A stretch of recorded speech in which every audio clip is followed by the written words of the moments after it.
All right, good morning, y'all. This is the Falcons Podcast on a Wednesday. We're going to bring in our Facebook group, and let's just bring in X also for the fun of it, and then we'll get going here. We got a lot of folks in on YouTube already. Good morning, everybody. And once we get everybody going, we'll get going. Welcome in, everybody. This is the Falcons Podcast. It is a Wednesday edition before the Falcons play the Jets, coming off and still enjoying a week of a victory after beating the Saints and snapping a 5-game skid. Now, we're not really digging too much into the New York Jets matchup because, frankly, it's not that exciting. I had to look up. I'm like, who's even their quarterback? I'm like, Tyrod Taylor. Bro, I covered Tyrod Taylor in 2004 at the first Army All-American game I was at. They tried to make him an athlete, and his parents sat down with the people there and said, no, he's either going to play quarterback or he's going home. And joke was on them because he's been in the league now for a dozen years, and here we are 20 years later. He's still playing quarterback. So, Tyler Taylor, but I want to get into I'm going to set the show.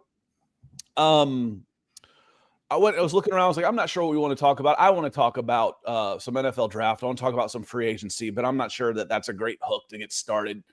So I went and checked on ESPN, and Mark Raimondi, the ESPN beat writer for the Atlanta Falcons, and he probably didn't title this, so don't get me wrong. Are the Falcons due for a reset at quarterback? Now, we talked about that a lot on Monday, so we'll address it. And Nick didn't have a chance to weigh in. And then I want to talk a little bit of draft. The Falcons can absolutely get some help in this draft coming up, starting in the second round. And then I want to talk a couple free agent targets, and I want to get Nick's thoughts on those. So with that note, Nick, welcome in. How you doing? Check your mic. I got a little bit of an echo on there. A little echo, huh? Well, yeah, I think it might be coming. I think it's coming through your computer. Oh, you think the sound is coming through my computer? It says Yeti. I don't know. Okay. Yep. Good to go. You're good to go then. Here we go. Okay. Yeah. I'm doing okay. Can't complain. Got Summit behind me. He's stinky though. He brought up one of my wife's tennis shoes, as he likes to do. But that's okay. Doing pretty well. Started the new job this last week, so the onboarding and everything has been a blast. And we have, speaking of a blast, the cold weather finally coming here. I lived in the very temperate, very small range of temperature, Pacific Northwest for a bit. And we had first 25-degree morning with wind. And I was like, oh my God, I forgot what cold feels like. So feeling old, feeling cold, but excited to see how it plays out. And I don't know if Jay is breaking news here. He says Stetson Bennett to the Falcons, probably just manifesting Georgia connection there. But I'm doing okay. Yeah, and I think one of the local radio hosts, Matt Chernoff, said it might have been Matt. I don't know if it was Matt or not, saying, "Oh, let's get Todd Monken and Stetson Bennett and relive the glory days of the Georgia Bulldogs." I'm like, yeah, no, that's not really the way I want to go. I mean, I'd interview Monken and Stetson as a backup. All right. But yeah. I don't think that's the answer to your 8-year playoff drought. No, probably not. But no, doing well. Cat's sitting here as well underneath me because I made the mistake of feeding him one time before the show because he was complaining so much. And now he thinks that's the routine. So, yep, that's it only takes one time for it to become a get bonus treats. No, this is now a thing. It only takes one time with an animal to become a habit, a good habit anyway, something that they like. Yeah. But we do go live every morning, Monday and Wednesday, and then we go. I've been doing the gut reactions. I will be here this weekend, so we'll do another gut reaction following the Jets game because we like having the conversation with y'all. So Cashback Beats came in nice and early. He says, good morning. Do you think drafting a new quarterback is really a viable option compared to signing a bridge quarterback considering our limited draft picks? So just to address it early, since I've got it on the title, are they back to square one at quarterback? And again, I'm riffing off this. More people are going to read that ESPN article than are going to watch this video. That's just the way it is. So if you happen to see that and you're like, what are they talking about? We talked about this on Monday. There's concerns that Michael Penix's injury could be longer lasting. Kirk Cousins is on a $57 million cap hit next year. He's not going to restructure without taking more money. And the Falcons don't want to give him more money and push a 38-year-old quarterback's dead money into his 40 and 41st season. So you're paying Kirk Cousins on the books until the year 2030. Yes, that's a possibility if you restructure this guy. 2030. Good God. Michael Penix, if he's not ready, do you need somebody else to be ready? Now, because you don't have a number 1 overall pick, and because Michael Penix is due to be healthy by the time the season rolls around, and because he is on a guaranteed rookie contract, Michael Penix is your starting quarterback when he becomes healthy in 2026. And right now, they say, people say, 9 months. Oh my God, he's out this, he's out that. He's not in traction for 9 months. He's not in a wheelchair for 9 months. They mean on the field playing football in 9 months. He'll be out doing, you can, after ACL surgery, you can be walking around in a brace after a couple of weeks. You can throw the ball around. So he'll be able to go through a lot of his off-season things. Are the Falcons back to square one? No, they're not. Michael Penix is their quarterback. He will get 2026 to prove that he belongs to be their quarterback. And if he can stay healthy, do we have big concerns about that happening, Nick? Yes, we do. Yeah, I mean, obviously this is a setback for him. This is the other leg, fortunately, but still something that sets him back as far as the progress goes in the evaluation. And it builds in valid excuses, but it still muddies the evaluation picture of whether or not he can be the guy, right? Like we could be a year from now and it's like, well, he's kind of looks like the same guy, but he had the injury. So like, is it fair to evaluate him and judge him? The clock's ticking. I mean, you have to go off what you have. The one thing I will say as far as resetting the quarterback clock for the Broncos or for the Falcons, and I'm 100% with you about Penix getting next season, maybe even part of the season after that, but there is always the variable that changes when you potentially bring in a new front office and a coaching staff when it's not their guy. And because we still have, with the injuries and the tape we've seen from Penix, like he's not a no doubt franchise quarterback.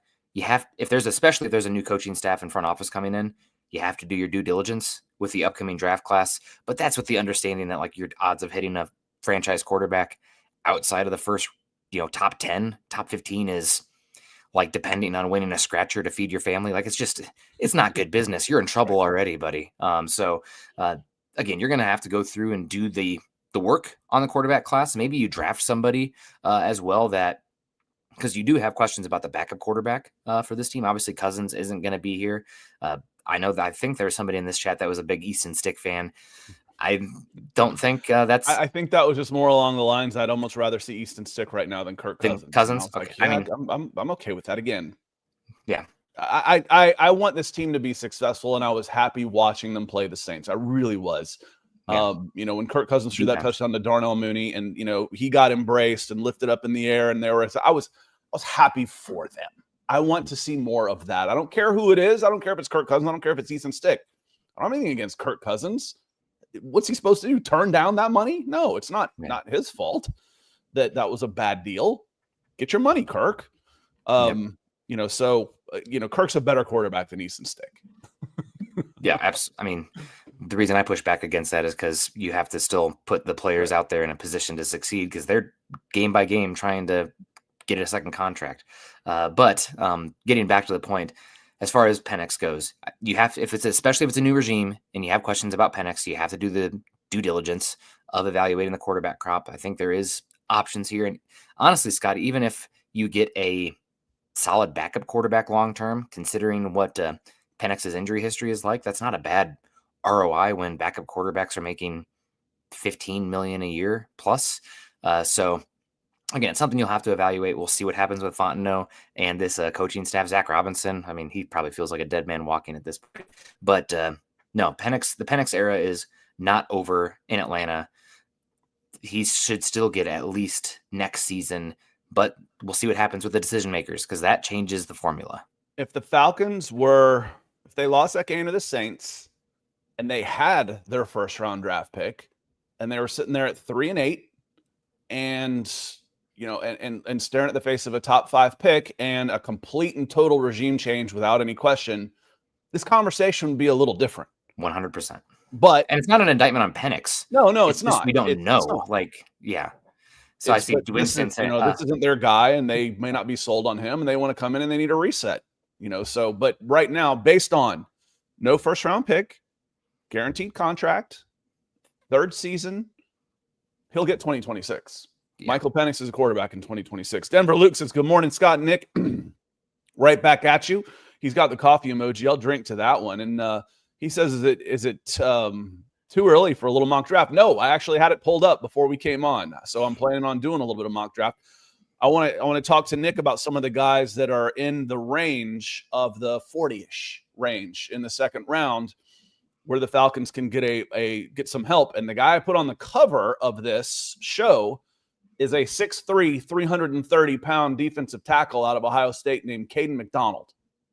Yes, please. I'm interested. I'm absolutely interested to hear more about him because I see him ranked in that 25 to 35 range, and we know that's not always the Bible, and interior defensive linemen have slipped a little bit in recent years, Nick. So he could be available in that range. That, wouldn't it be nice to have a top 40 defensive tackle, 6'3", 330 pounds in the middle of that defense? That'd be nice. And he's That'd awesome. Be nice to know. We do plan on doing that. We'll get into it. Yep. Let's see. Evan says, given the disaster that Terry has put us in, who do you think the new GM will use the franchise tag on? Think we have some good players and can't afford at the moment, like Zach Harrison. He's got one more year. Tyler Algier is a free agent. You're not going to put a franchise tag on him. You've got Bijan Robinson and Kyle Pitts. You're not going to franchise tag him because he's not good enough to get top 5 money on a 1-year deal right now for the Falcons. It'd be in the neighborhood of $15 million.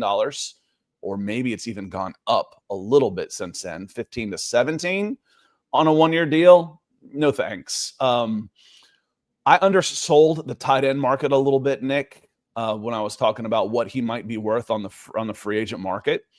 And he's a guy. He's just a guy right now. He's a jag. But an average tight end, if he's 15, that's $10 million. Mm-hmm. So I can see him getting a 3-year, $36 million, 25 guaranteed this year. I don't want the Falcons to pay it.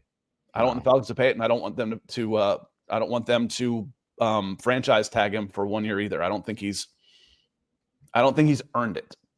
No, I think you got to move on from Pitts. What a unfortunate pick that has turned out to be. We don't have to rehash that. There's been plenty of chances to do that.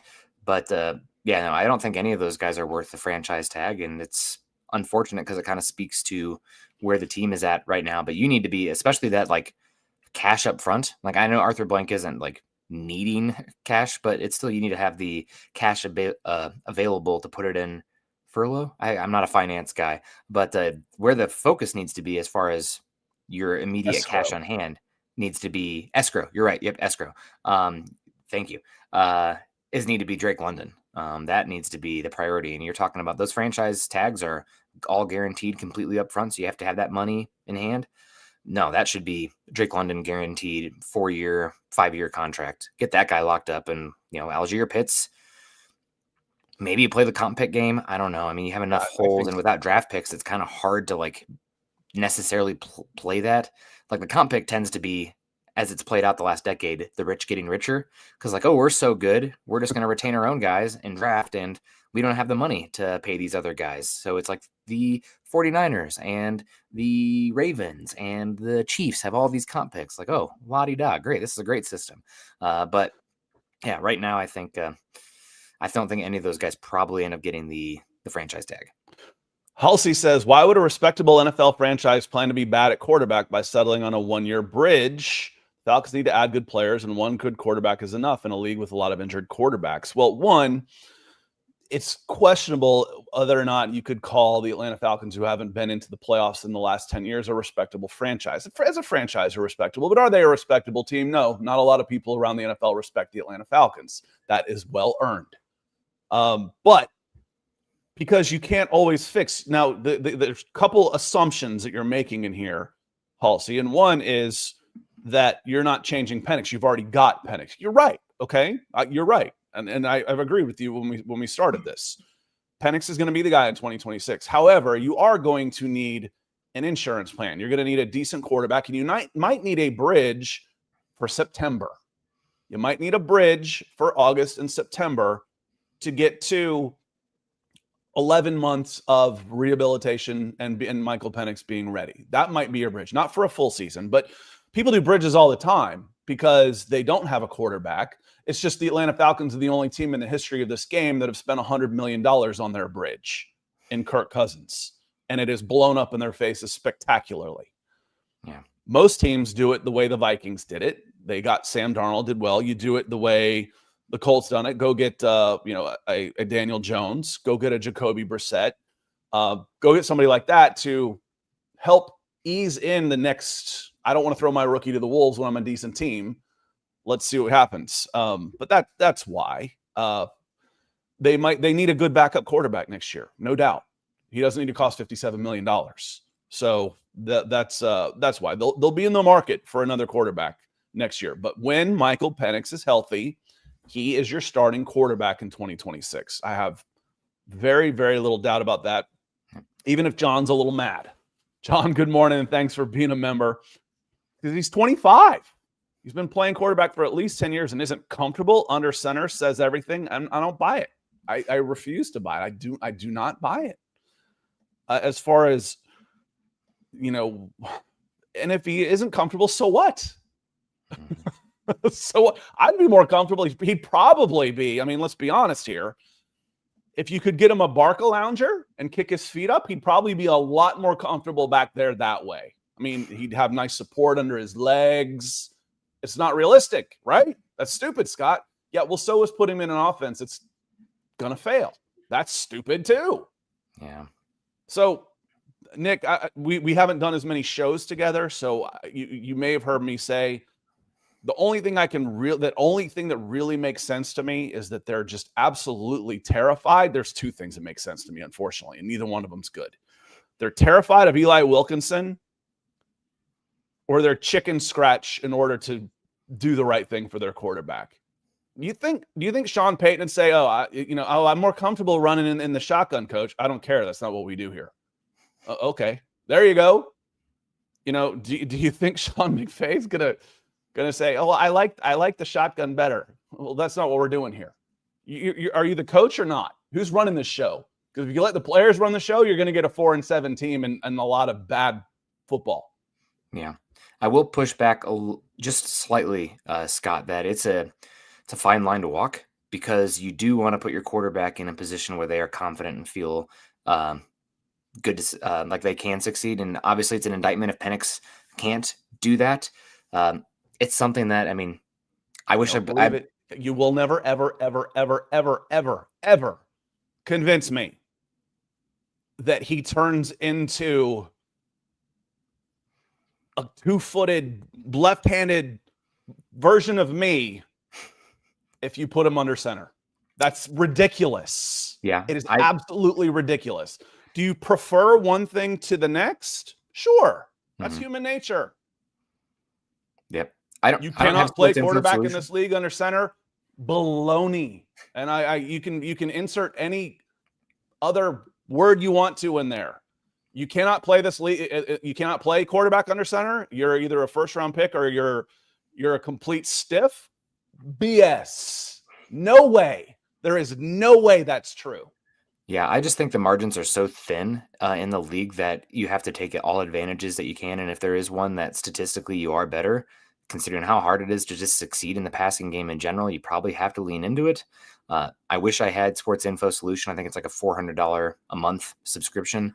I bothered Sumer Sports a few times about adding a under center versus shotgun filter for that, just so I can see what the stats look like. I know that Penix has been one of the least under center quarterbacks in the league.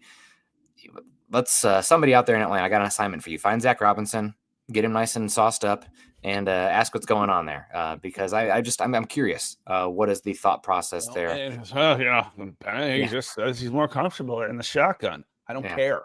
Then you need to Zach up and do what's right for this team. Again, I put it in writing, just in the comments and stuff. But coaching kids, and there is a difference. But coaching's coaching to a certain extent. Mm-hmm. As I'm developing kids doing this. Let's say I'm playing soccer, okay? And you'll see a kid who's right-footed pass up a left-footed shot to then take the right-footed shot. I'm like, no, take it with your left foot. I'm not as good there. It's okay. Take it with your left foot. I would rather see you do it wrong and fail than do it right. I'm sorry. I'd rather see you do it right and fail than do it wrong and succeed.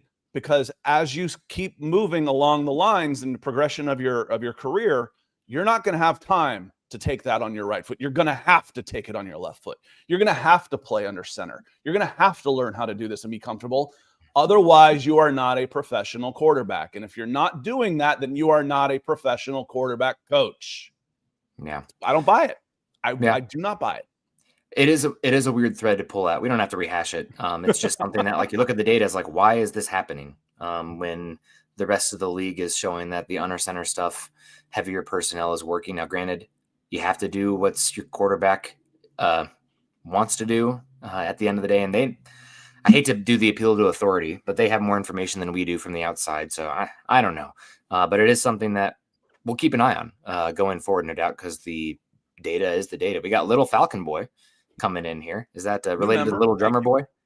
Says, good morning. Little Falcon Boy is here to ask questions that everyone needs to know. And he left me hanging. He knows I'm like OCD about this. So I've been twitching. He left me hanging. When was that first comment?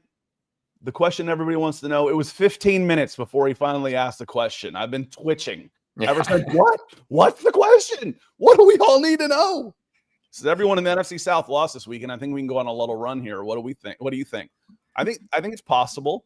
The Seahawks, the Rams are still out there. The Buccaneers have come back down to earth. We talk about the slim margins all the time, Nick, and how they were pulling rabbits out of hats the first 5-6 weeks of the season. And then they run into some stiffer competition and they've lost 3 straight. So I was looking at NFL.com and their power rankings, and I think it's either 19, 20, or 21. Let's just say that's what it is. I'm off by 1, maybe. But they have Carolina Panthers ahead of the Tampa Bay Buccaneers at 19, the Buccaneers at 20, and the Falcons at 21. 19, 20, 21. When people talk about the NFC South has been there for the taking and nobody's taking it but the Buccaneers, this is what they're talking about. Yeah, the Falcons can go on a little run. The problem is the Buccaneers' schedule, 1, is about to get easier, and 2, they still have to play the Panthers twice. So the best you can hope for is a split, and you can only make up 1 game. You also lost the head-to-head to the Panthers, who are ahead of you as well. Like, right. It could end up being, nobody in the NFC South should maybe get a chance. That's so stupid they added the 7th seed, Scott. Like, the quality of that 7th team is, I know the TV money. This year in the NFC, it's not going to be too bad. Well, I'm thinking there are not 7 caliber playoff teams, and this year, unfortunately, it's the NFC South on the whole. Well, yeah, and that's the problem is you have the division winners, but it's I ran through the playoff scenarios yesterday and who I thought was going to do what, and I left a 10-7 team out. Yeah, so the 7th seed was 10-7. I'm like, there's that, and that's historically playoff worthy. Yeah, I think so. The NFC South is the NFC has got some pretty good teams, at least record wise. Yeah, Bears are like the easiest path. The easiest path to get to the playoffs is still through the division, and you're 3 tiebreakers behind because you lose the first tiebreaker to the Panthers. At best, you tie the first tiebreaker to the Buccaneers if you split, and then it comes down to divisional record, which you're 1-3 right now. Thanks, Saints. 2 losses, 3 losses, 1-3 right now. So you're behind them too. I don't know. The playoff picture isn't coming up. I think the Bears are like the worst point differential team at 8-3 in like 20 years, or whatever they are. So and the Patriots, the record, I guess. Do we really feel great about the Patriots and Colts right now? As far as being, AFC juggernauts? No. I'm not. I think that they shouldn't have expanded to 7 teams. That's all. Know how I feel about the playoffs anyway. I can't stand the playoffs. Yeah, let's just let everybody get in. I can't stand it. It's like I saw someone say, there's only been 1 team that's been eliminated so far. We're in week 13. Only 1 team has been mathematically eliminated. Yeah. Yay! That's exactly what the NFL wants. And for me, I don't know if it's because I grew up in Atlanta or if it's just my nature, but I always had to find someplace else in the 80s to watch compelling games because the Falcons were usually out of it by Halloween. And when you expand the playoffs, the games aren't as compelling because more teams are just going to get in the playoffs anyway. So I'm not a big fan of playoffs. Good thing here in Atlanta, since we don't see them very often. Corey, I'm glad you got out and were able to spend some time with us. He says, got my Thanksgiving Day grocery shopping done, and now I can stay home the rest of the day. Glad you were able to get out. Rusty, here we go. Need life advice, fellas. My son is 3 and starting to show more interest in football. Is it child abuse to raise him as a Falcons fan? Well, I'll be honest, Rusty. It was the one team that I didn't give my and they probably won't be sports fans. If they're anything like kids nowadays, they don't watch sports, brother. I worry. It's like, what is this going to be like? We've got to reach a tipping point with how many people are watching and how much money is being generated, because kids aren't watching the sports.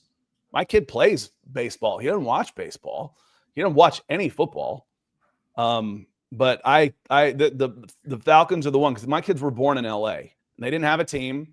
And I was like, they can even choose the damn Lakers if they want to.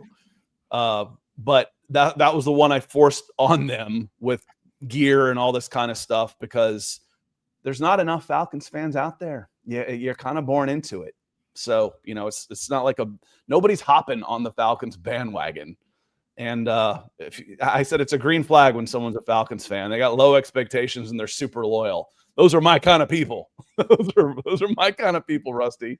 Yeah. Certainly appreciate you. So easy for me to say, Scott, but I think that in general, sports at the end of the day are entertainment and relationships as well. And it's something that if you and your son can share, like, you don't have to force it on him, like playing or liking football in general, but if it's something that comes to him naturally, I wouldn't dissuade him. It's been like, you don't have to be like, this is our team. But I mean, one of my favorite things about the Broncos is my memories of watching the games with my dad. So again, it's beyond the football field. It's those relationships and memories that you make as well. So not to be overly sentimental, but I think that, if he comes to it naturally, then I wouldn't push him away by any means. Talking about, possible quarterbacks next year, Davis Mills is under contract for 1 more year, and I don't think the Falcons are in position to trade, and his price just went up, y'all. Davis Mills' price has gone up.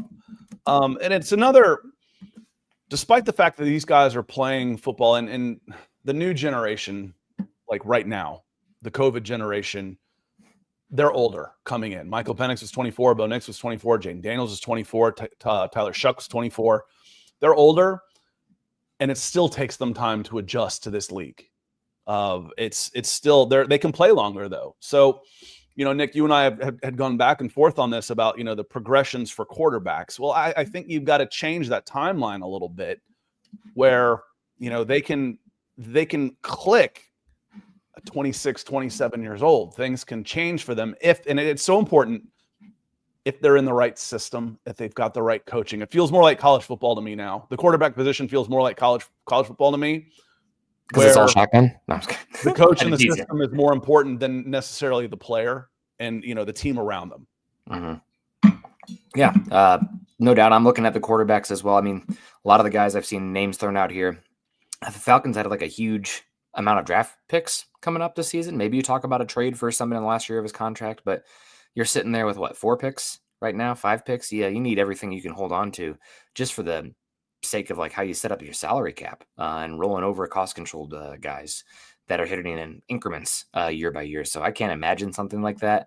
And looking at the free agency market again, I know we talked about earlier about Penix, and I want to give a shout out to, I don't know who it was in the chat saying, you guys really talking about this? It's like, there was an article about Penix time being up. So it's not really, we both were like, that's not happening, but why would it make sense? Just talking through the hypotheticals.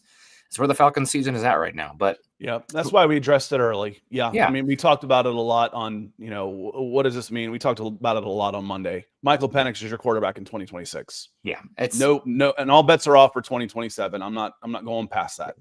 A lot of it is, we're talking abstract to some extent with that and why it makes sense, just hashing through it academically.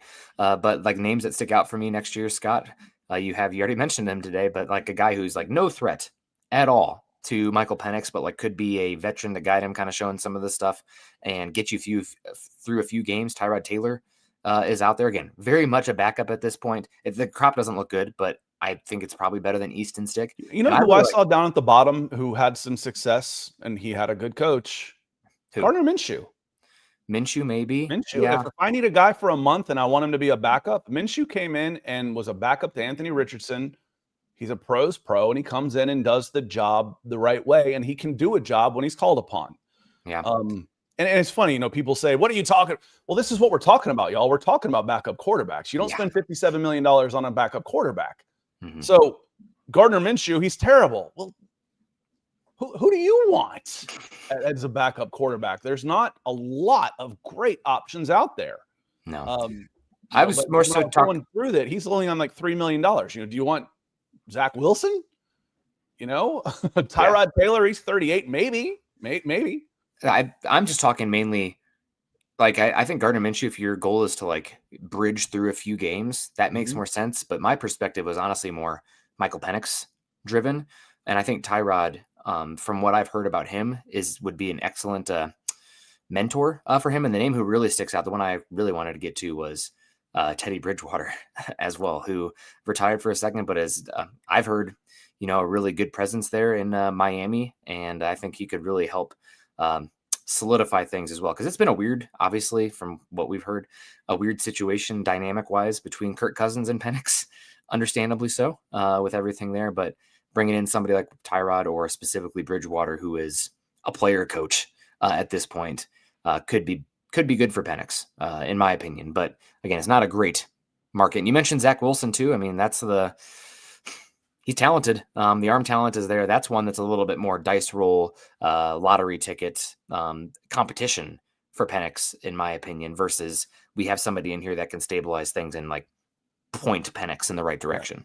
But I mean, you're talking about guys, when you start looking at this list, you know who the fourth highest paid free agent quarterback is? I mean, Daniel Jones is number one. He's going to get a big deal. Mm-hmm. Aaron Rodgers is 42 years old. He's number two. Number three is Russell Wilson. He's washed.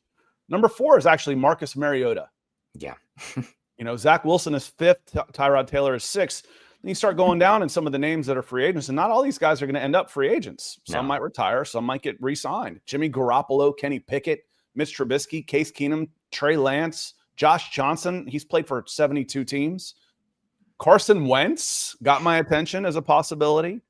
Malik Willis is a free agent after this year. And then I go down and I see, Jake Browning's restricted, but Gardner Minshew is only making 1.2 this year in Kansas City. You know who's the name I see here? Under Reed. But John asked real quick, Nick, do we force Penix to go under center in the offseason? It's not a force. You got to get it out of your head that he's blocking this move. No, I'm not doing it. That's not possible. It's absolutely not possible. Call plays where he's under center. You know where he's going to end up? He'll end up under center because he's a quarterback and it's his job. Yeah, I mean, gonna have to figure it out, right? If he's going to sign in the league, stay in the league for a bit. I see somebody asked about Winston, Justin Fields. I think both those guys are still signed up for a bit. You know who stylistically might be a Penix fit as well, although I have a bad taste about the mentor stuff from him when he was in Denver. But Joe Flacco, I mean, just the big-armed quarterback who's more, pocket-oriented, who can, hit every blade of grass. That's one out there. And Maurice comes in and says, we'll get Deshaun Watson. Hopefully Deshaun Watson is blackballed in the league. But that's he's one. Played like 3 good games of football in the last 4 years. Yeah. And you don't want to mess with that at all. And I see we got a super chat here from Jay Bergen saying, enjoying the content. Well, appreciate you. Thank you so much. That's awesome. We enjoy you coming here and leaving. Appreciate the support. Become a member. The link's in the description, and you can hit join wherever you're watching too. Will be on the YouTube thing. That's it helps us out a lot, especially during the dog days when Google's playing with our businesses and Facebook's messing around with our businesses. That y'all can support us directly like this. It's a big help. Helps us keep us being able to do what we do. Yeah, absolutely. We are in like the last 15 minutes or so, Scott. You did want to talk a little draft, I think, as well. Yeah, there's a couple things I wanted to get to. So let's say, I was looking at Tankathon. I'm like, okay, for me, the 2 biggest needs for this team right now are wide receiver and cornerback. Immediate. Those are, yeah, like right now, what can I fix right now? So I'm not talking quarterback. Yeah. That's handled. Whether it ends up being the right way or not, you're not going to fix that this offseason. But I can get a good wide receiver, and I can get a good cornerback in the second round. The next biggest need for me might be offensive tackle, but it's definitely defensive tackle. So the guy I put on the front of the cover of the show talking about offseason needs was Caden McDonald, who, let me see, NFL Draft Database has him at 35 right now. And I looked up his profile. I'm like, it fits round peg, round hole for what the Falcons could use in the middle of their defense right now. What do you know about him? I know you watch a lot of Big Ten. What do you know about Caden McDonald? He's a unit, man. Ohio State has kind of turned into what Alabama was for a number of years with a first-round pick after first-round pick out there. They're definitely the deepest team. Sorry, the Georgia fans in here, SEC fans. The SEC is better top to bottom, but Ohio State's the most talented roster right now, without a doubt. And he is kind of that immovable object out there, very strong. Now, you're not going to get too much as far as pass protection overall, or pass rush from him, but he is so strong. And you hear a lot of the Sonny Styles hype with Ohio State this season. Obviously, Caleb Downs and Arvell Reese, who's going to end up being a top 8 pick in this upcoming draft. He has a chance to go number 1 overall. It'll be a quarterback because that's just the market, and there's not that, like, no doubt superstar edge tackle wide receiver. But I digress. I think that he is somebody who he's going to do a lot of the dirty work. Now, you might be able to find the nose tackle for like pennies on the dollar. Like, there's always guys out there that can like fill this role, but long term, I think he is a plus player. It's kind of like the Lions taking, again, I hate to do the helmet scouting, but like Tyleik Williams last season. If you like box score you're going to be like, oh, I mean, first round pick, what are we doing here? But you watch him, it's like, oh my God, he is getting so much attention and displacing blockers. And because of that, they can live in base, and they're just dominating and mucking things up front across the line of scrimmage. So he is really good. I don't think there's a really necessarily a dominant defensive tackle, interior defensive line class this season, but I do think McDonald is one of like 3 or 4 that could be going in that 20 to 40 range in this upcoming class. And there's some depth at nose tackle as well. It doesn't necessarily have to be your second round pick. You should have some options round 3, round 4 as well. Granted, sometimes those positions are a little bit more developmental in the league because it's a grown man game, and the technique is totally different for some of those interior offensive linemen in college compared to the NFL. You can't just get by being bigger and stronger. You have to understand the game and what you're doing with your hands and leverage and everything. But yeah, McDonald's awesome. He's doesn't have as much hype right now because he wasn't playing so much last season. Didn't have the offseason, summer scouting excitement because he was behind a first round pick. But he's definitely a nose tackle to keep an eye on. The other ones who stand out for me that are not necessarily the nose tackles per se, but I got enough not necessarily nose tackles per se on this team between Zach Harrison, Brandon Dorlus, and Ruka Rohuro. They don't need another 290-pound lean guy. They need somebody with space, or they need to go in another direction. Okay, so what I'm talking about here is I think it still is like McDonald is a 0 or 1. Mm-hmm. I see some 1 and 3s out there that are still big. You're not talking about your 4-eye slender types, but you're talking still like 310 pounds. Like, they have 310 would be the second heaviest defensive lineman on the Falcons right now, which is why I think they're at least worth discussing, right? But you have Amari Washington from Oregon, who is probably I'm just going to tell you, Scott, he'll be the one that we fall in love with at the combine because he's way too explosive for how big he is. Like, it's like, if you can figure this out, we got something there. But he is crazy athletic for his position, 6'3", 330. You got Georgia fans will know this, Christian Miller from Georgia, 6'4", 310. And then you have Caleb Banks, who's been injured this season, but man, he is monstrous. Sorry, go ahead. Outside though, he's like 270. Caleb Banks? I looked him up again because I thought I remembered him inside, and I looked him up twice, and it said 6'7", 260. I think he's like 330, 320. You can look that one up. You guys, I was confused. I confused myself. No, he's huge. Because I've watched him. I'm like, yeah, I've seen him. He's really good in the middle. Yes. Yeah, he's listed 6'6", 230, 330. So I don't know what else. 330. Okay, I was going to say like that. Apologies. carries Caleb that Banks weight. is a beast. He's right in that range. If I look at NFL draft database, Caleb Banks comes in at 37. And that's why I looked him up. And I'm like, man, I don't remember him being in Calais Campbell type. I remember him being bigger than that. But you start doubting yourself when you're in a hurry. Happened to me the other day. I was like, wait, who made that tackle? No, his issue has been health. Real quick, yes, Major, I want to take care of our contributors while we're having this conversation. It's your show too. So when any of these quarterbacks want to come to Atlanta, you talk about a guy like Gardner Minshew, and I'm sure I'm going to get some hate posts after the fact. But again, I ask you, we're talking backup quarterbacks. That's who they are, y'all. I'm not talking about Michael Penix is my quarterback in 2026. Who do I want as a backup? I'd rather have Gardner Minshew at $1.5 million than Kirk Cousins at $57 million, and I don't think that's all that illogical. So Gardner Minshew at 1.5, yes, Major. Does he come in at 5? Does he care about you're going to be a backup? Oh, and by the way, you're backing up Michael Penix, so you might get a pretty good chance you'll get to play. That's what I'd be selling him if I'm his agent. And you're gonna get they doubled your next best offer. Yeah, because unfortunately, y'all, any backup quarterback that comes to Atlanta next year thinks he's going to play.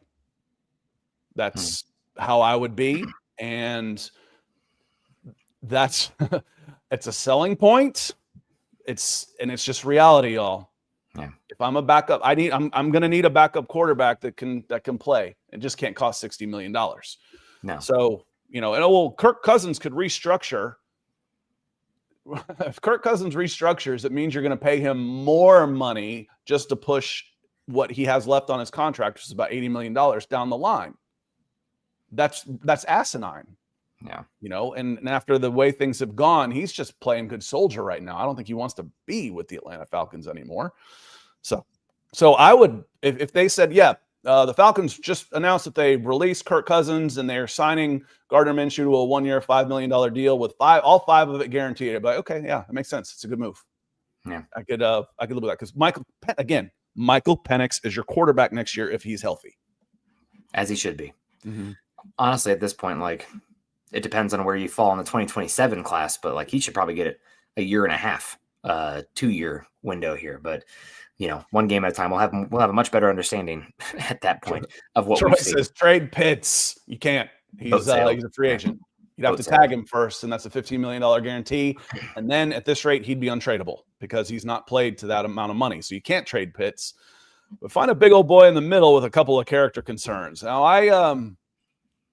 one of my coaching friends was talking about you need some of those guys in the locker room. You need a couple thugs out there, especially on defense. He says you can't have too many because you'll lose the locker room. But by God, I need a couple thugs on this team. And I understand it. It's a gladiator game. They can't all be nice guys. You need a couple guys that are, and frankly, you're a little bit crazy, even if it's just OCD, to make it at this level and play at this level anyway. But you need a couple guys on that team that are not quite wired right. Again, we're talking Broncos with Denver. I produced the Bronco show, so I know them very well too. I use them as a lot of anecdotes. Alex Singleton, linebacker, diagnosed testicular cancer. His biggest fear was that he was afraid to tell his teammates that he was going to miss a game because he was going to miss a game. And he was going to let them down. That's insane. Yeah, that's insanity. We like that. You need a couple of those guys out there. So I'm with you, Troy. You need a little bit of unhinged is the word I would use. Unhinged. Yeah. You need a couple of those guys. Yeah. You need the discipline out there too. I'd love to know more about Caden Ellis. I feel like Caden Ellis is a little nuts. Yeah. You playing football, you have to be a little. You have to, especially line. Yeah. You've got to. Again, I already said that. You've got to be a little nuts out there. You want fullback mentality, right? It's I'm not going to get the ball at all, but guess what I'm going to do? Run into a wall for 60 minutes. God bless you. I want to hit on a couple of free agents too, and it might just be wide receivers on this because I want to throw some names at you at wide receiver because the Falcons need 2 wide receivers. Chris, good to see you, my friend. He says I wouldn't mind Minshew being here. Cheap backup. That's kind of the way most teams do it. We need wide receiver, cornerback, nose tackle, offensive tackle, and depth for next year. And I would throw in linebacker as a big need too. I forgot who else said it. I think it was Rudy. Good to see you, Rudy. You do need linebacker, and hopefully they re-sign Caden. There's no guarantee that happens. It could. I think the only two linebackers on contract for next year are J.D. Bertrand and Divine Diablo.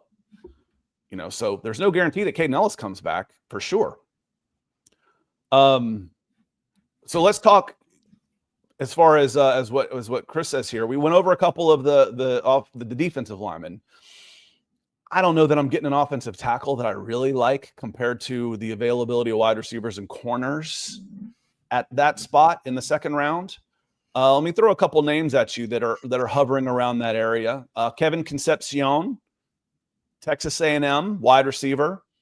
We mentioned Caleb Banks. You mentioned Amari Washington. He's in there too. Chris Brazel, Tennessee, wide receiver. I'm hitting wide receivers right now. Jeremy Bernard, Alabama, wide receiver. And then if a couple guys maybe slip a little bit, I think I said Chris Bell, Louisville.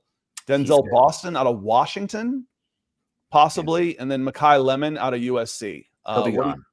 Yeah, I mean, I went up to like 15 when I went up. Sometimes his teammate's more in the option for you guys. Ja'Cory Lane, who might be the most underrated wide receiver in football because he's playing opposite of Lemon. But wide receiver makes a lot of sense for you guys. You talk about Zachariah Branch. I mean, maybe he's a little bit more specialist speed demon, which with the way your special teams has been this year, maybe it'd be nice to get Branch. Tate is going to be going in the top 15. You're not going to get Carnell Tate. It's between him and Jordan Tyson for the first wide receiver off the board, in my opinion. And Tyson's missed like 40% of his available games in his career. So I would take Tate first. And Scott, I always say, like, don't helmet scout. I think we need to add an asterisk to that, unless they play wide receiver at Ohio State. Then just take. I do it with defensive players from Alabama too. Yeah, but I mean, and it's starting to become that way with Georgia.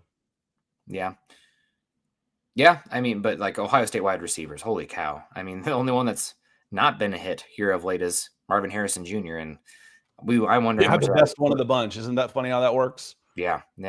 I will say, and Tate, I feel like is getting the Egbuka a little bit.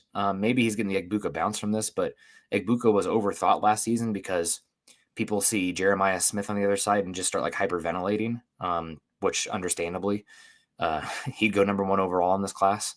But Tate is awesome. I mean, his ability to separate and move despite being 6'3", he looks like a player who's like 5'11" with his body control and his ability to start and stop. And I don't know if anybody has better like sideline coordination and acrobatics than Tate this season. So I think Tate is awesome. He's going to be gone though. So we don't have to wait too much tight. He's awesome. But yeah, I think this team right now, I mean, it makes sense, Scott. I know you talked about offensive tackle. This is a weird offensive tackle class, though. There's not like the top guys. So you might be able to take somebody who's traits based. Maybe they get elevated at the end, but there's going to be somebody here day 2 offensive tackle that's going to end up being a fine starter long term. You got the guy out of Northwestern who's really smart, might play guard in the league, but like I get the best 5 out there. When I get back from the Senior Bowl, we'll talk about day 3 offensive linemen. We've done really well with those guys. Yeah. On third, tackle's a little different, even late day 2, 3rd, 4th round, 5th round guys. We've done really well picking out at least one of those guys every year. Yeah, tackle's always hard though. You got I know Nicky Prongos out of Stanford has some fans. He's a crazy athlete out there, and Blake Miller has been like the next thing out of Clemson for a while. Not a good run blocker, but like big, long, and moves pretty well. Just not a very good tackle class. But I mean, what is the first thing I said when you drafted Michael Penix, Scott? You need to build the offensive line. Yep, the offensive line has to be the priority long term. So I know that more immediately, like you mentioned, cornerback and wide receiver, but like build the line first and foremost. That needs to be the core identity of this team. Yeah, I worry about being able to do that with the second round with a guy that wouldn't be an upgrade over a coming back Caleb McGarry. So I think of it next. I hear you. Possibly next year. Yeah. As 2027. Hopefully you're not back in the quarterback market. AJ, speaking of wide receiver, Darnell Mooney has to be a cut candidate, right? Right. We saved money by cutting him and by leave. It's about $7.5 million. So I think he's on. I just looked it up and I forgot, but the number is 7.5. He's on next year. He is on a 18.5 cap hit, dead of 11. So yeah, he won't be back.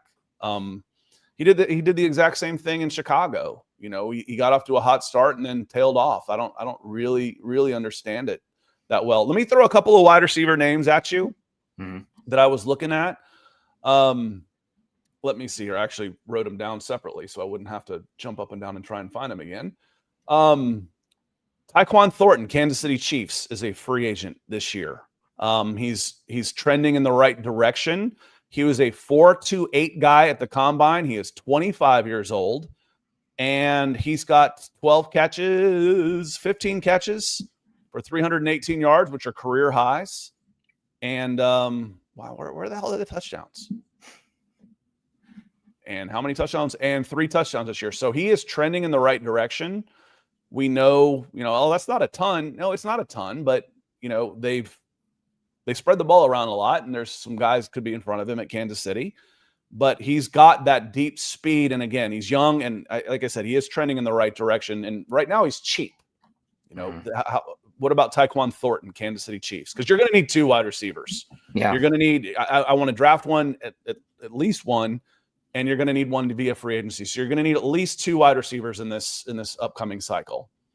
I'll be curious to see what his contract looks like, Scott. I do think one thing he brings is you have not a sacrificial X, but like where London is best is you can use him as XZ or slot, but you don't want him just confined to the X. So getting somebody who's that on line of scrimmage press beater that can decompress the defense and get you some vertical shots would be awesome. I think he's going to get an okay contract at the end of the day. I mean, the real prize, and we'll see if he gets paid here, Scott, but like if you want that type, Alec Pierce is the money. He's on my list. But he's also on my Alec Pierce.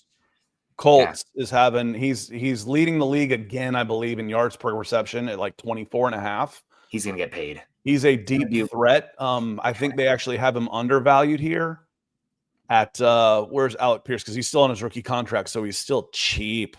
Alec Pierce, they put his value on Spot Rack at 16, which is what you're paying Darnell Mooney. It'd be a straight swap with Darnell Mooney if that's what he ends up getting. He may go for more than that. I'm expecting him to get somewhere 20 to 24. Personally, I think that's the market you're talking about there with Alec Pierce. But he's a really good player. Ball tracking, vertical speed. He's more than just that, but that's how they've found a good role for him out there. How about Jacoby Myers as a veteran wide receiver? He's doing well. He's immediately plug and played after the trade, and he's doing well. He's been productive. I don't know much about why he keeps getting moved. Bad teams. Bad teams, and they get something for him. And once you become a trade guy, you become expendable. It happens in baseball all the time. Once a guy's traded, he ends up getting traded like 5 more times. Yeah, no. But Jacoby Myers could be that veteran guy that for a mid price. He's on 11 now, and could be in that same price that Darnell Mooney switch. I'm looking for free agencies, y'all. I'm looking for wide receiver 2 Darnell Mooney swaps, and I'd be willing to go into the 15 million range for those guys. Yeah, I think that's a great call out. He's somebody who should help you beat man coverage a little bit better. He can do that Z stuff. He can swap into the slot as well, and he's a very smart receiver as well. Now I'll be curious to see. He might end up going to the Jags, I think, right? They traded him to the Jags.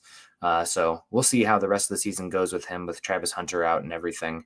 But no, he's definitely an intriguing one. There'll be a market for him this offseason because he's just. I've got another one, and then we'll do a quick mock draft, y'all.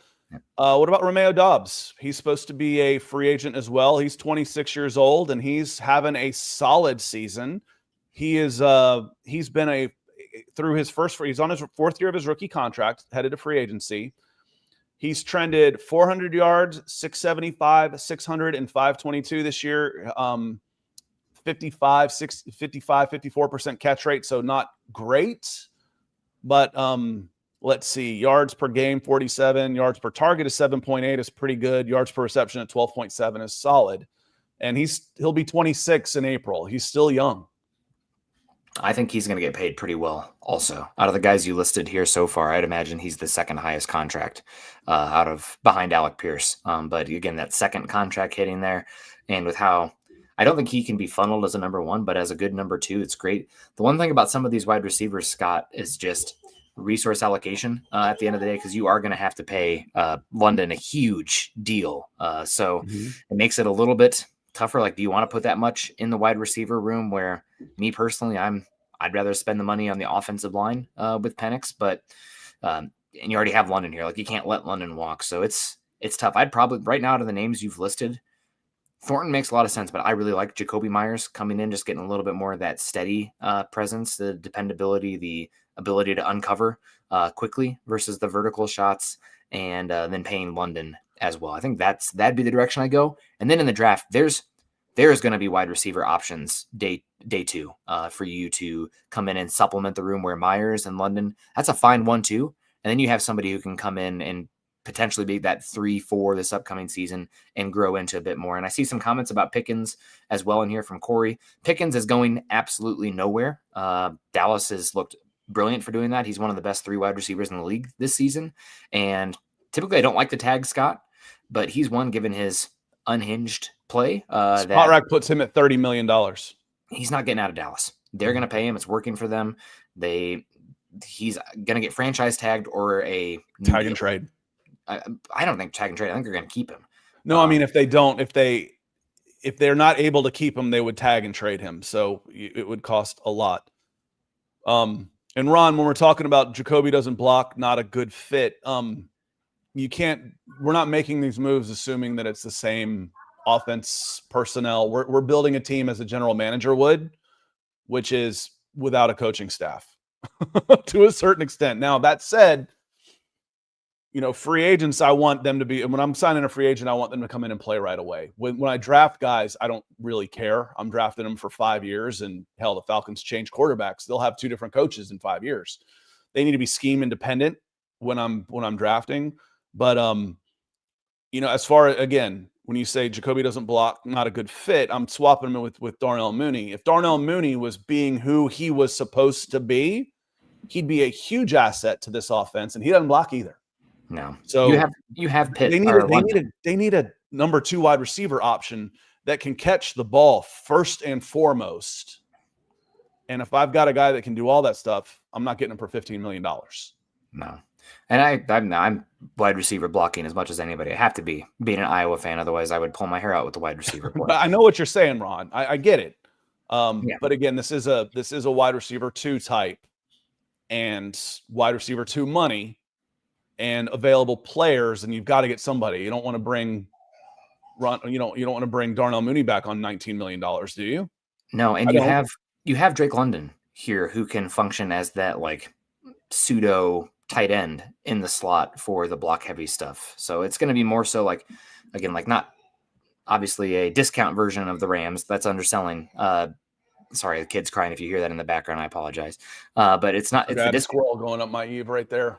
Okay, we got discount Devontae Adams, who does not block for the Rams as well. But it's the uncovering in the red zone, the third down man coverage beating. Now it's obviously to a much lesser extent comparing Adams to Myers, but like you have the role filled. Would I prefer all those guys blocking like you mentioned? No, but you have a different skill set with Myers. And I say the same thing about running backs, and then I promise we're going to do this quick. And then if Nick can't go, then we will do it quick.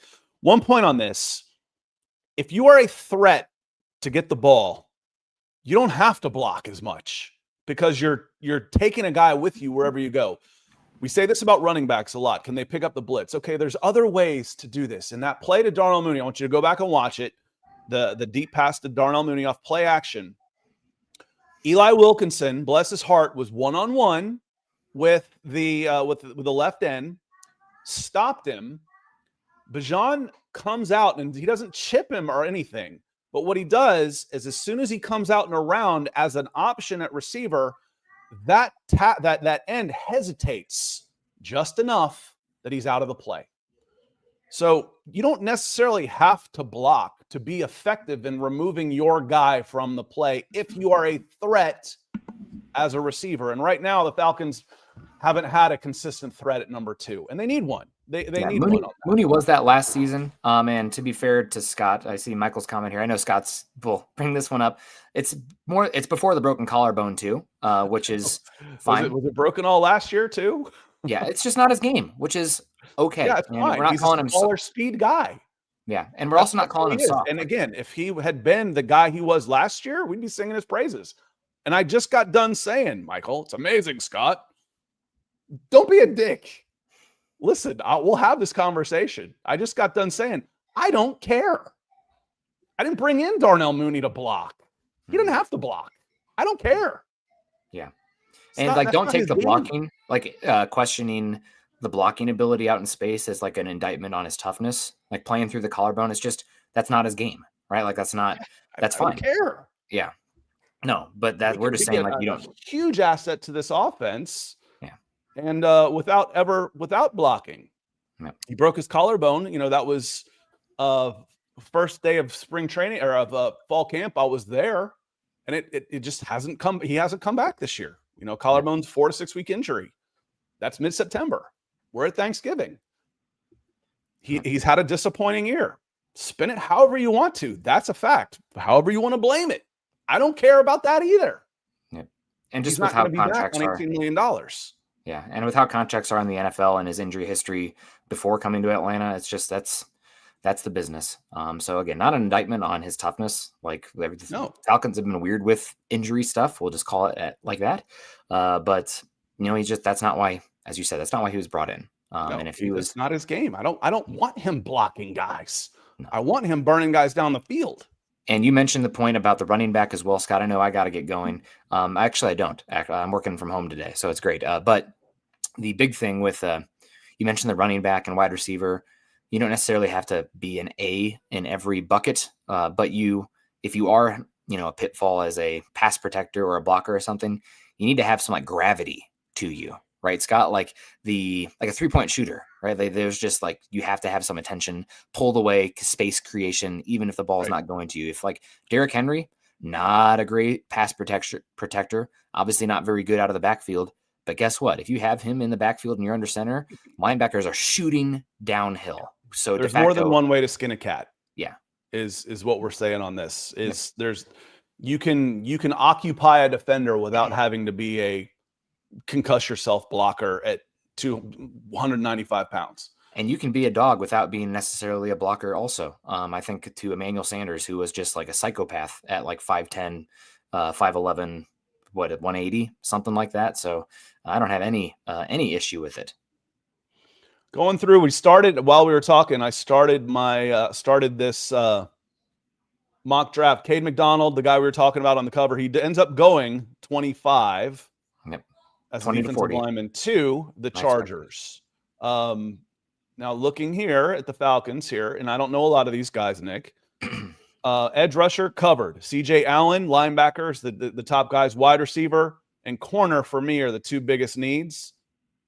Jacoby Lane, wide receiver. Brasley got a choice of a bunch of good wide receivers here. So, unless I absolutely love Keith Abney, which I don't know anything about him, I would go wide receiver out of this bunch. Yeah, wide receiver seems to be where the value is here. Probably, if I had to bet outside the wide receivers, the best player here is probably CJ Allen from Georgia, who's like just a maniac up front. I can't use its number 2 this year on a linebacker. I can't do it. Yeah, I hear you.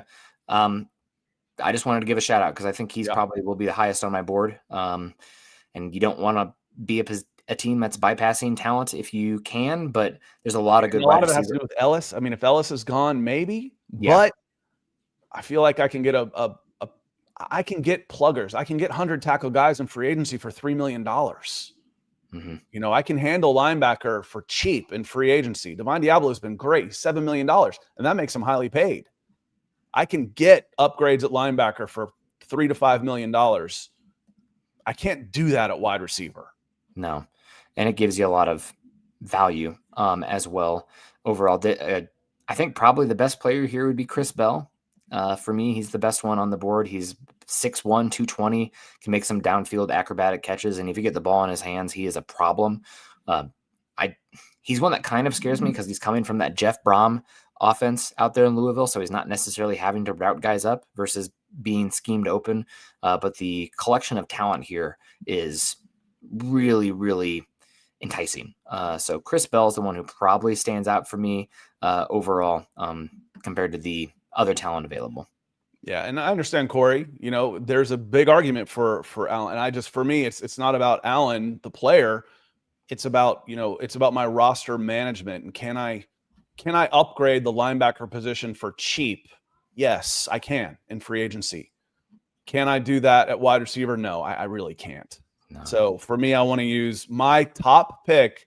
I want to use it on a premium position when I've got money to address some of my other deficiencies in free agency. Now, if Ellis is gone and Troy Anderson's gone, and I'm looking at, and I go through free agency and I don't have a linebacker, which could happen, draft comes after free agency, then we have a different conversation.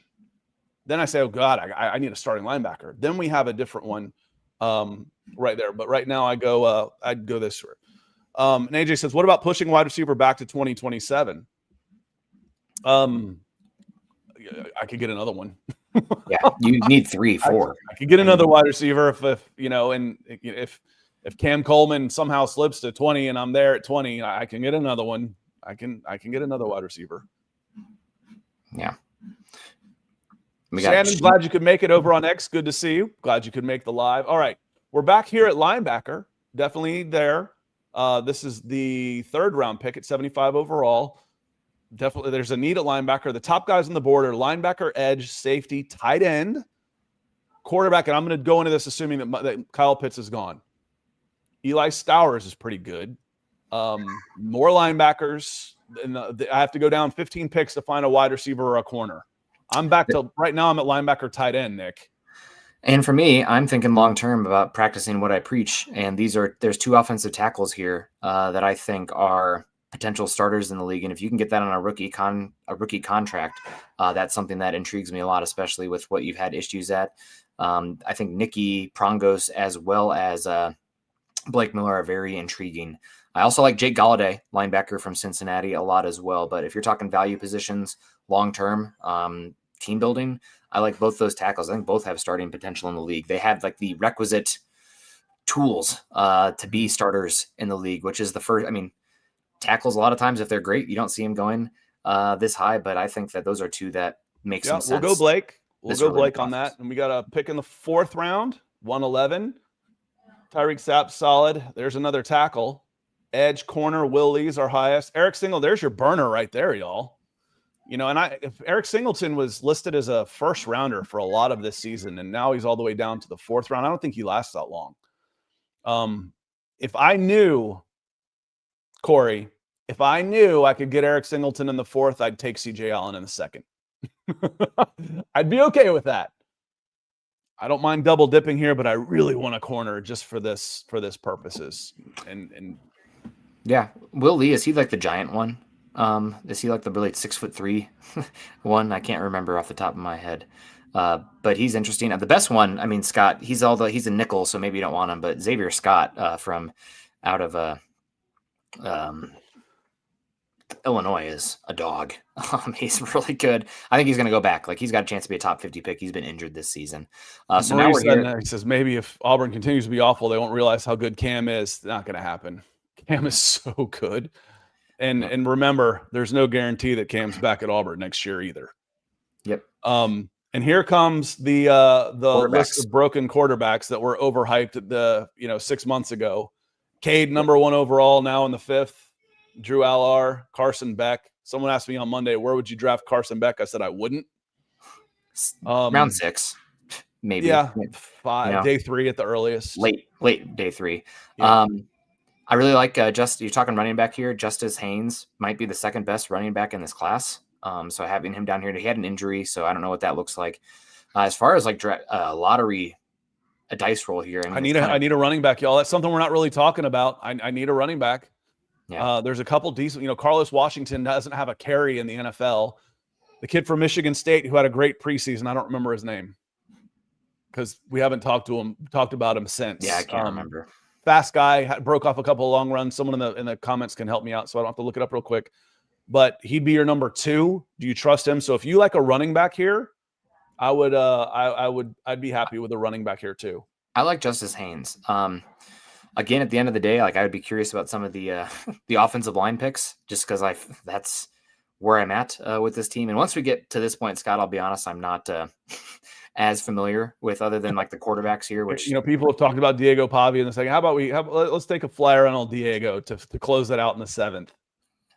Lots of good running back options in free agency. Yeah, the top one's going to be Tyler Algier. I didn't think what happened? You must have accidentally clicked CJ Allen instead of Chris Bell. I didn't mean to do that. Well, there you go, Corey. I took CJ Allen. Did you see what the top thing? The wide receiver there. It said we should have taken CJ Allen, or should have taken Bell instead of CJ Allen. CJ Allen, you should have taken Bell. I know. But hey, ran the wrong card up. Yeah, I took the wrong card. You're fired. My runner is fired. No, that's okay. Again, we'll have a chance. We'll have a lot more information before now and then too, but free agency will be over. I expect the Falcons to sign a linebacker in free agency. Whether they bring Caden Ellis back or not, they're going to get another one in free agency. They can't go out there with, God bless him, J.D. Bertrand as their third. He's okay as a fourth, but they can't go back out there with him as the third running back. So on that note, had a lot of fun today. Going to remove that, and I'm going to say thank you to our Super Chat superstars, Denver Luke, Rusty, G. Bergen. Yes, Major, thank you for supporting the show today. Thank you to all of our members. I know Keith said he's really enjoyed doing it, Keith Robbins, so thank you so much for the plug. And Corey, yep, got it just for you. I'm ready to re-sign Zane. Give Zane a contract. Kickers are week-to-week contracts anyway. They don't get a whole lot of guaranteed money, but Zane looked pretty good. So on that note, little programming note, Thursday, that's tomorrow, I wouldn't count on Garrett being here because that means it's Thanksgiving. So y'all have a happy Thanksgiving. Enjoy your holiday. Working sports, you tend to forget that there are holidays because you work through the holidays, and I forgot. So happy Thanksgiving, everybody. I hope you get to spend some quality time with your loved ones and stay safe out there, everyone. Enjoy a really nice slate of games, obviously, for college football and NFL. There's some good games tomorrow. Falcons Jets is early, so we will be here about 4:45-ish, 4:30-ish, depending on how long the game goes. I'm usually live within 5 minutes of the final whistle. We will do a gut reaction on Sunday, and then we'll be back on Monday. So y'all have a great rest of your day. Nick, any last words? I'd like to give the call out this time of the year, just in general. I know that it's fun celebrating the holidays, friends, family, football, fun, everything like that. But it also can be a pretty isolating time for a lot of people as well. So I like to put out the reminder. I'm out there on Twitter. I think the DMs are open. Hit me up if you want to talk football, starting getting into draft stuff. Give me a hard time about my Iowa Hawkeyes. But the resource I like to put out there is 988, which is the suicide and crisis lifeline nationally. So again, being down can feel permanent, but everything in life is temporary. So don't do anything rash. And I know it can be a rough time of year. So again, that number is 988 for the suicide hotline. And love all you. Hope you have a great holiday, Thanksgiving. And I'm excited for some turkey. You can talk to me as long as you don't disparage turkey. And AJ comes in and says, true, Nick, praying for those who are struggling. Yeah. And Corey says, AJ likes the ham. Corey says he don't like turkey. I'm a vegetarian. Yeah. And I love Thanksgiving. I get the dressing, not the stuffing. I think that's the difference. Mm-hmm. Mashed potatoes and gravy. Yes, please. I absolutely love green bean casserole. And then my mom started making a corn casserole. So it's almost like, cornbread quiche, almost real sweet. So it's delicious too. So for me, turkey was always last anyway. And I've been a vegetarian for a decade. There's plenty of good eats. I promise you that. So y'all have a great holiday. Happy Thanksgiving, everybody. Thanks for making this such an awesome Falcons show. You're a big part of it. Happy Thanksgiving, y'all. Yeah, appreciate you.